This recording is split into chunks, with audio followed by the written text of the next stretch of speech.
There are things that could prevent prophecies from becoming reality, from materializing, from manifesting. Could be something in your bloodline. You are sourced from somewhere. You're in a lineage, and there are certain traits, certain behavior, certain way they think, even your desires. Some are in your bloodline that have been passed down to you, not because you act, but by virtue of being in that bloodline. What if that trait? What if that behavior? What if that pattern? What if that belief is what is withholding you from living the reality, living and manifesting fully what God had proposed for you from the very beginning? And so this is a prompt, this is a wake-up call that you begin to take a back step and train things that exist in your bloodline. These are the things that we just show you how to do in a very structured way in Soul Healing School. I'll walk you through the journey of discovering things that will be in your soul that could behold you from truly pivoting into your next in destiny, into your next in God. To enjoy the prosperity of your soul, you must know what rests or what exists in your bloodline. Certain traits, feelings, behaviors, even your desires, some are in your bloodline. Yes. Real. You are sourced from somewhere. You're in a lineage, right? You're part of a generation. You come from some form of grandfather, great grandmother, and there are certain traits, certain behavior, certain way they think, certain way they do things that have been passed down to you, not because you asked, but by virtue of being in that bloodline. And that's why we hear persons say, oh, she has so much like her father. Oh, she thinks like her mom.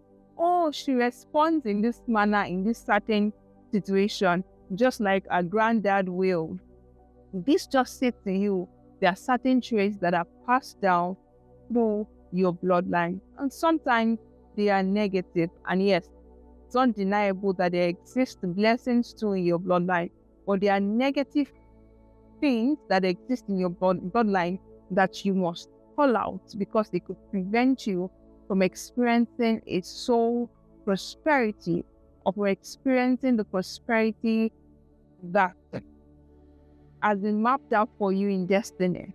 And so you must shrink existing traits, feelings, actions, way of thinking, patterns that exist in your bloodline.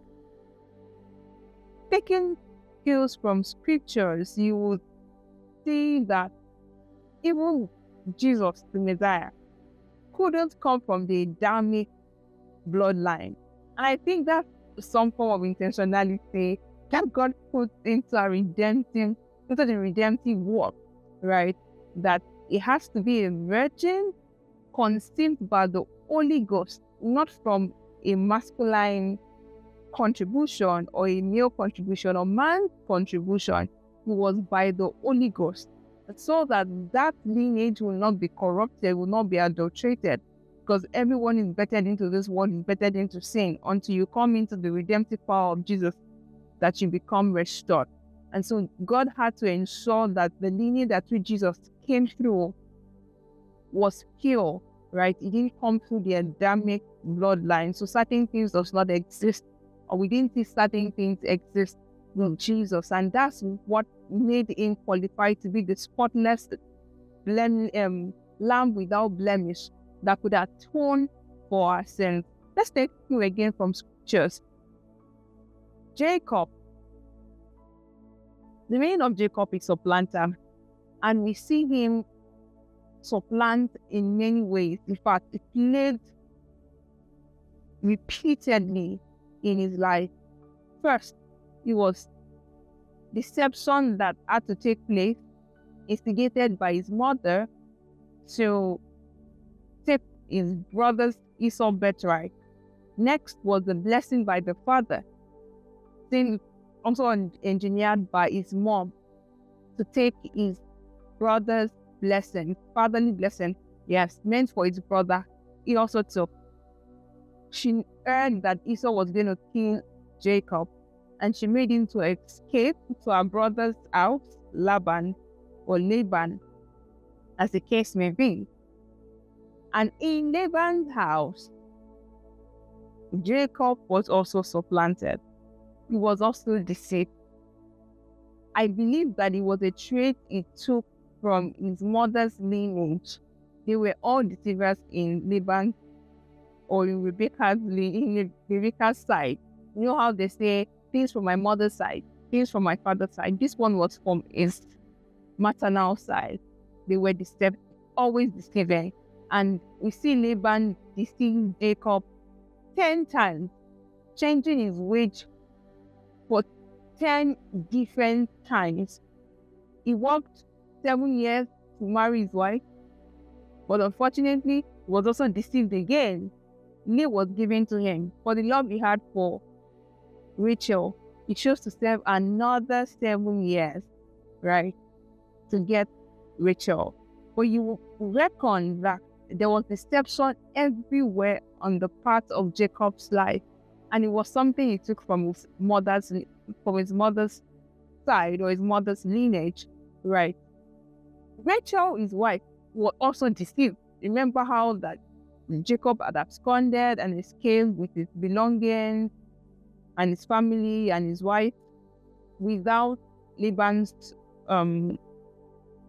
acknowledging, or without Laban being aware.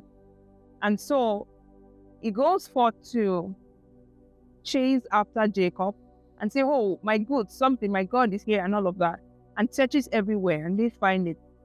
However, that thing was with Rachel. She starts on it, pretending that the thing of the woman is on her, or she was experiencing a monthly flow, and so she can't stand up to greet her father.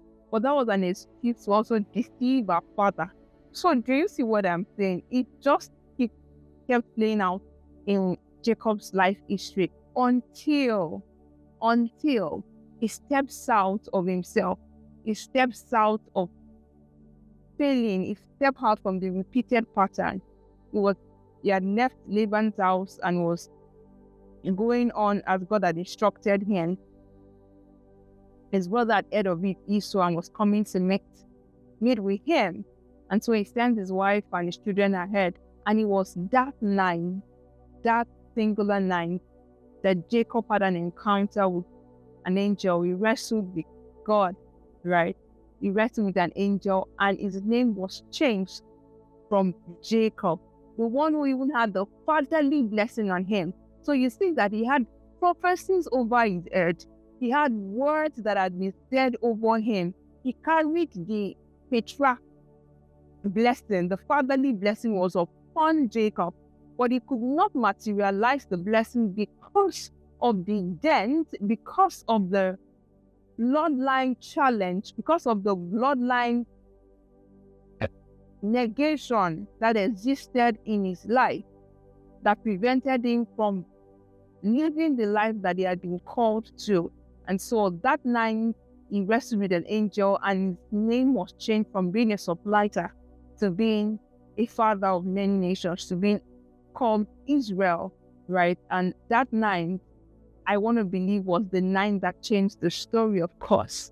But like you putting that story in today's context, that sometimes healing can be lonely. And that's because healing is like a rebirth happening. A new kind of person is coming forth. A new kind of person is birthing forth. And so that journey can be a bit dark, a bit lonely, a bit secluded.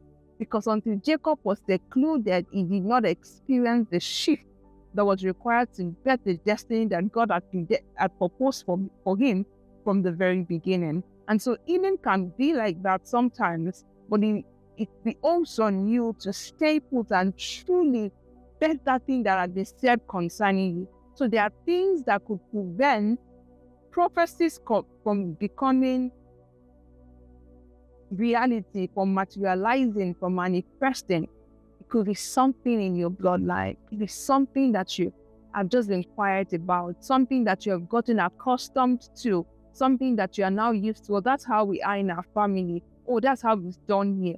what if that trait, what if that behavior, what if that pattern, what if that belief is what is withholding you from living the reality, living and manifesting fully what God had proposed for you from the very beginning? And so this is a prompt, this is a wake-up call that you begin to take a back step and trace things that exist in your bloodline, or things that could exist in your bloodline that is causing a dent in your soul, in the way you think, in the way you see things, in how you feel, in the kind of decisions that you make. You want to check previous generations, you want to check your predecessors, you also want to check your siblings who are most likely maybe ahead of you. You want to ask questions with your parents. In fact, these are the things that we just show you how to do in a very structured way in school. Right? When you come on board, you're just held by your hand and walk you through the journey of discovering things that will be in your soul, right? Vested out there, passed down through generations, that could behold you from truly pivoting into your next in destiny, into your nest in God. I ask you to share this video with somebody who you believe would need it. Someone you know that this person should have started to live in the reality of the prophecies that are over them. This person should have started to be living or materializing the words that has been spoken over them. But there's just something you cannot fix, something that your eyes cannot meet, something that you do not know, something that you need to search about, right? That could be obstructing or delaying them from truly living life by God's original blueprint. Ensure that you give this video a thumbs up so that you reach other persons and they can also be blessed by it. Till I see you in my next video.